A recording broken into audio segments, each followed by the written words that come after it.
We are back. It is the Gone for 10 show. It's there on the screen. It's there on his shirt. He's celebrating. It's the Sharks 30 going down to the Cowboys 32. Thank you to a field goal from Valentine Holmes deep into overtime. It went into extra time. It went into golden point. Everything you want from a finals game on the screen. Possession 48 to 52. Completion rate 80 to 82. Errors 12 to 11.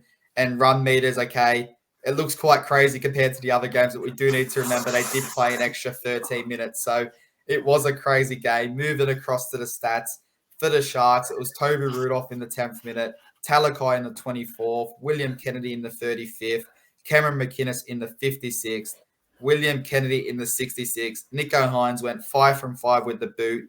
We jump across to the Cowboys. It was Tom Gilbert in the 7th minute opening the scoring, Dearden in the 28th, Hiku in the 30th, Talakai in the 52nd, and with 15 seconds to go, Tomalolo crashes over, scores that try, sends it to extra time.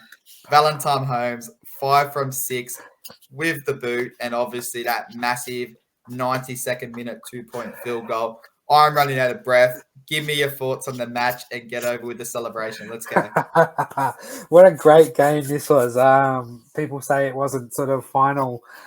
It didn't feel like a finals game. You could say, yeah, maybe because it was the 12,500 fans that they could only max out and hold at Shark Park. You could say because it was a 30 to 32 game, which, you normally score 30 points in a finals game, you normally win that game.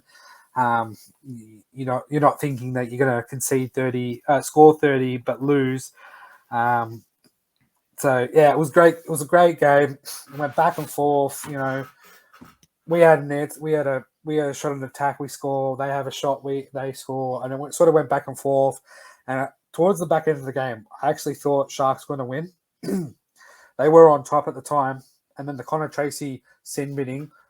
At that moment, few Cowboys fans, supporters that I'm good friends with, started messaging them and said, "Nah, we're going to win. We're going to win." Especially now, they've just lost all momentum going into that. Like up until that point, up until then, they had all the momentum. They lost it. As soon as they lost Connor Tracy, we hit back. Jason Tomalolo, he could have passed, but he said, "Nah, give me the ball." And there's a reason why Todd Payton sat him out earlier on at the start of the season and reduced him to 23 minutes and a half.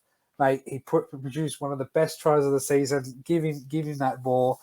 He plants it down, puts us back in front, and we go to a Valentine Holmes 45 field goal, mate. Like, oh my God, like it takes a Shark to beat a Shark. That's all I'm going to say. And go the Cowboys.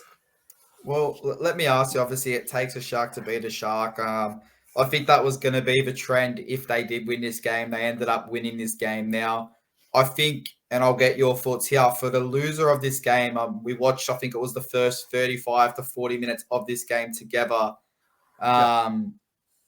The loser of this game obviously is in a world of hurt. They knew they had to face the Roosters or the Rabbits. Obviously, it is at Allianz Stadium. It is the Rabbitohs. We'll talk about that game a bit later because, fuck me, that's probably going to take about 15, 20 minutes. But obviously, talking about this game here, for the winner, I think for me personally, the best thing the Cowboys could take away from this game is we didn't defend the best because we have said the Sharks have been flat the last couple of weeks, but now they can go away. They have that extra week to work on those defensive issues, plug those gaps, because it just felt like you guys went up the middle, you scored a try. The Sharks went to your right-hand side, their left-hand side, they scored a try, and that was the story of the first half. So how important, obviously, first do you think this, obviously, week off is going to be, not only because of the defensive issues you need to fix, but also to rest after playing, 92 minutes of football? Yeah, look, you can always work on a sort of a defense there. We came in back end of the season and we copped a few losses. I've just got to give my hats off to the forward pack. I'm just going to read out some numbers. So not including the 1 to 7 and the 9. I'm just talking about the forward run. You look at, so we've got Jordan McLean, 35 minutes. Ruben Cotter, 84 minutes. Luciano Leilua, 69. Jeremiah Nanai stayed on for the whole entire match. Jason Tamalolo, 83. So he was off for 10 minutes. You got the Hammer, he had 6 minutes. Tom Gilbert, 65. Colin Hess had 8 minutes, and Griffin Nemi had 8. So you just look at that forward pack. We were on for most of the time, and I think that's where we kept applying the pressure.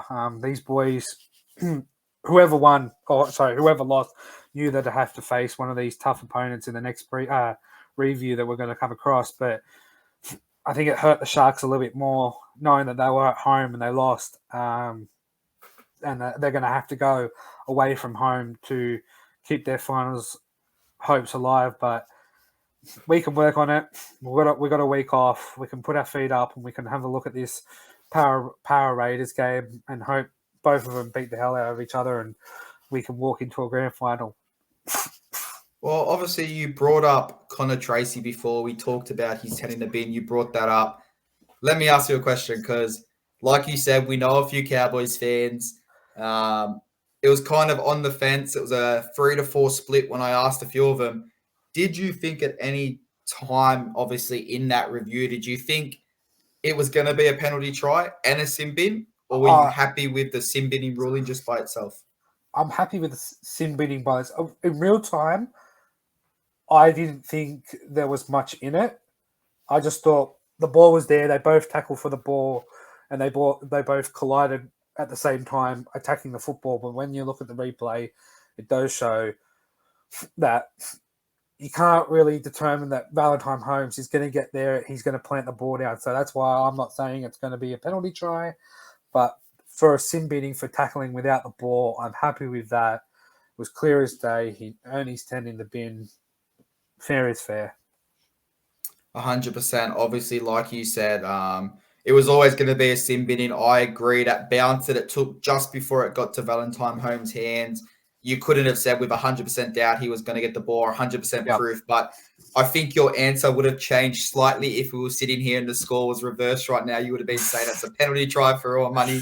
But like we said, obviously, at Valentine Holmes' 92nd minute field goal does get you guys into the prelim. I believe it's your first prelim final that you guys will host at home. Yeah, actually, it will be. When we went to the grand final and 2015, we went up to the Broncos and lost, and then we played against the Sharks. Oh no, yeah, that's right. We played. Yeah, so first week we went to Brizzy. Second week we're at home to Sharks. Third week we were down at Melbourne and won, and then we won the grand final. And 2017 we're always the away side anyway. So yes, this will be our first time hosting a prelim. It'll be good. Well, obviously, we know how big that is, but obviously, just before we wrap up, winning this game was more than just making a prelim. It does mean you do miss the most informed team in the competition, the Penrith Panthers. Early prediction: are you making the final? Early prediction: we're knocking off Para Raiders. Yeah. Look, both teams. You can write off Raiders if they lose this week. It's a big momentum. For Raiders to win this week coming against Parramatta, I don't think they have enough energy in the tank to go again against us. So I'm just going to say, look, hats off to Ricky. We're going to beat whoever's coming up to us. Start playing your Mad Monday because I hear Barley's good at this time of the year. Ask any Rooster fan or Rooster player. They'll be able to tell you. And, mate, we're going to the finals and we're going to see Penrith there. Well, there you go. Quote that. Cowboys fans, go out, buy your tickets. You're going to the grand final. Baxter's called it. So let's just hope it's not like those sports bet payouts where they pay out you to win something and then that team ends up losing. So you might have just put the jinx. Can we talk about that? So TAB have paid out Nathan Cleary to be the Clive medalist winner. That is a joke. He doesn't. Let's just say Panthers make the grand final, but he's ruled out an injury. What a waste of money from the TAB. I would say now, I agree with you. I sent this to you when I first saw it. I was absolutely gobsmacked when I saw that they had paid it out. Now, me personally, and I don't know if you'll agree with this, coming into this season, there was a big chance that we thought Penrith are going to make this final. So I can't see Nathan Cleary's odds being too high.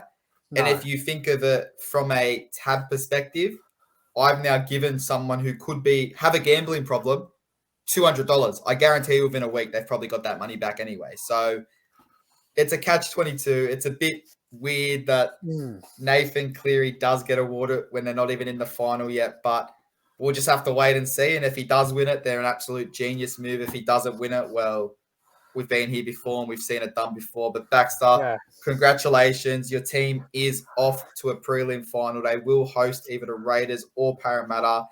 And we'll be back to help me through my depression, a bit of a therapist talk, and we'll talk about the Roosters versus Rabbits, which was a bit of a WWE blood match, but we'll get into that very soon. Thanks for joining me, mate. And we'll